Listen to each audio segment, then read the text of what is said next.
I am Vanessa Brusso, also known as Resilient Inuk. My mother comes from Sanikiluwak Nunavut, and my father comes from Matagami First Nation. My sister, Pamela Holopainen, has been missing for over 18 years. My sister and I grew up in Timmins, Ontario, which is a small community north of Ontario. We grew up in poverty with a lot of abuse and neglect, but one thing is we've always had each other. From the time we were small, as young as 2 months old, our records show that we've been abused and that the system didn't protect us. Having my sister for 21 years and having been abused repeatedly over and over and without the systems protecting us, I never would have thought or imagined that it would come to this. I never would have thought that my sister would be missing for over 18 years because the system didn't protect us. My sister, Pamela Jayne Holopainen, was born August 1st, 1981. She was the younger one. She was 2 years younger than I. So I also had a lot of fun being her big sister. My sister was very much like a tomboy. She was very energetic and outgoing and always willing to try different things. She had a lot of courage.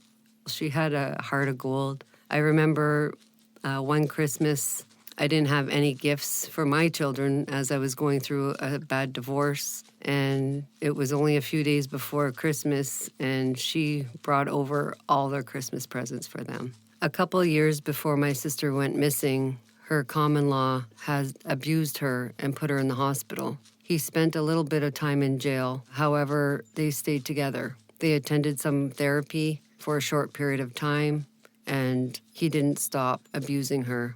A month before my sister went missing, my mother called the police and told them that she had a black eye. The police came and did nothing once again. A month later, she went to a house party with her common law, and they got into an argument, and they were seen leaving the house party. And he states that when he woke up, she was gone. However, he didn't pick up the children for 12 hours after he woke up. We didn't know my sister was missing. We tried contacting her. We tried contacting him. We went to the house. There was no footprints. We didn't know where she was or he was or the children were. Christmas came, and I was very heartbroken that my sister didn't call. I assumed that she was visiting his family. Boxing Day came, and I thought I need to do something, so I called her landlord. Her landlord said that he didn't see any of them. So again, I just assumed that they were all together. On New Year's Eve, we went to the bingo hall, and I seen her common-law's sister there. She came up to us and asked if we heard from Pam. I said no, and I asked why. She indicated that Pam had left her brother, and I asked where the children were, and she said with the brother. Right then and there, I knew my sister wouldn't leave her children, and I went to the police station with my mom to report her missing. When we got to the police station to report her, the police officer said, "Don't worry, she's probably out drinking and will be back in a few days," and told us to leave. My mother and I decided we couldn't do nothing, so we called all her friends to try to find her. And when that didn't work, we made posters and started putting up our own posters in the community looking for my sister. It was months before the police contacted us back. And when they did, they told us that they believed that my sister was a prostitute in Hamilton, Ontario, as this is what the common law had told them. They also had pictures of her nude from her computer that she had made probably for her common law, and he used them against her to say that she was a prostitute. I allowed her common law to be in my space, as for one, I wanted to see my nephews, and two, I wanted to believe him and know where my sister is. I allowed him in my space until I asked him to put up posters and go on the news with me to report my sister missing, and he wouldn't. That was my first clue that there wasn't something right here.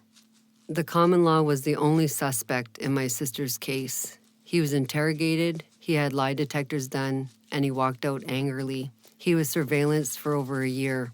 He would laugh in my face in the community. He thought that we were a joke. He knew that the system wasn't going to help us. He knew that he was going to get away with murder.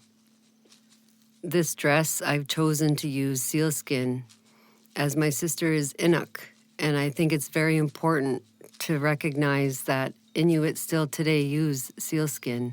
I've also decided to use the 4 directions as 4 dresses as my sister travels those 4 directions with me today in a spirit world. I've also chosen to ensure that my sister's picture has a seal leather backing because she deserves nothing but the best quality on herself. I've also added her name, Pam, in double-sided sealskin letters that I created because I never want her name forgotten. This red dress represents my sister's spirit. It represents our strength as Indigenous women. It represents that she's still with us today and that we will not be forgotten and we will be heard and we will receive justice.